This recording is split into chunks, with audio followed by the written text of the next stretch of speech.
fait est, c'est qu'on circule dans les villes, on circule dans des prisons à ciel ouvert, en fait.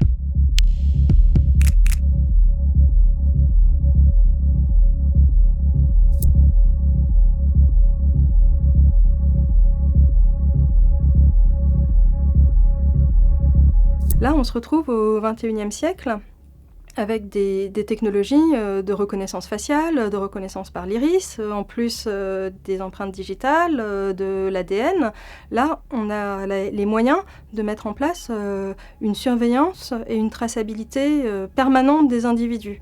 Que ce soit dans leur vie privée, dans leur vie publique, grâce à leur usage de leur carte bleue, de leur téléphone mobile, d'Internet, les caméras dans la rue. Et on sait qu'un des problèmes politiques aigus de la société dans laquelle on vit, c'est le contrôle des données. Qui a accès à ces données ?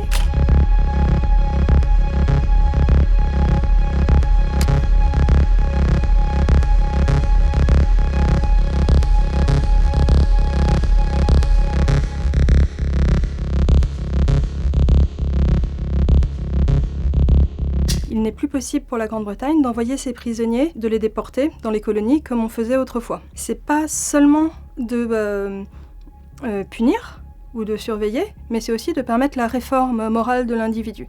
Il faut qu'on puisse sortir de prison et qu'on ait changé sa manière d'être, sa manière de vivre pour qu'on puisse se réinsérer dans la société.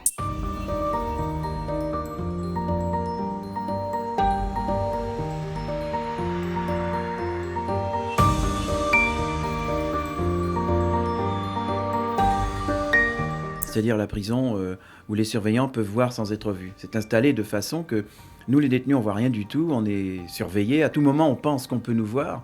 Ça nous rend un peu persécutés et même dans certains cas, franchement paranoïaques.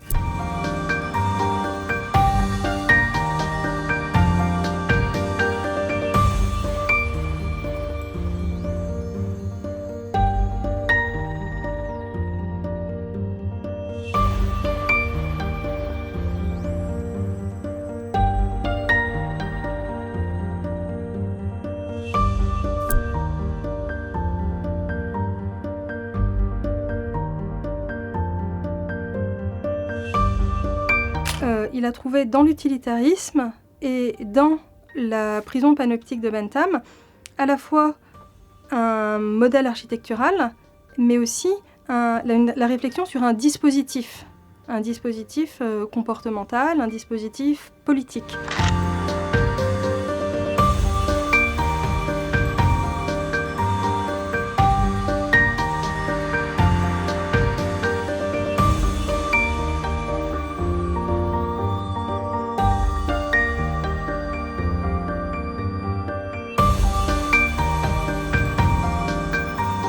Qui garde les gardiens ?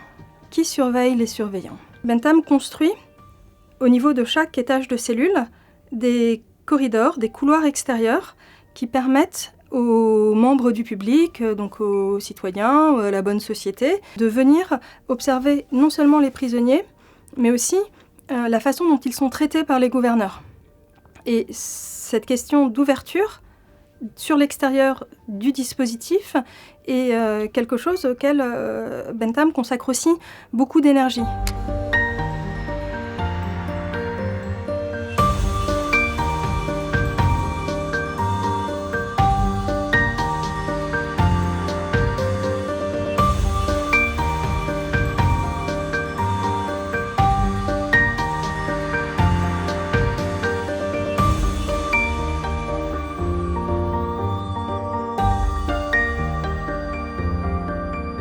Passé en milieu fermé dans la prison où on était hyper surveillé, c'est devenu la norme d'existence aujourd'hui. Ça gêne personne au sens où tant qu'on n'a pas le retour de pouvoir sur nos vies, tant que quelqu'un s'empare pas de ça pour nous emmerder, pour nous bloquer, pour nous refuser un job, on sent pas qu'on est pris dans cette nasse.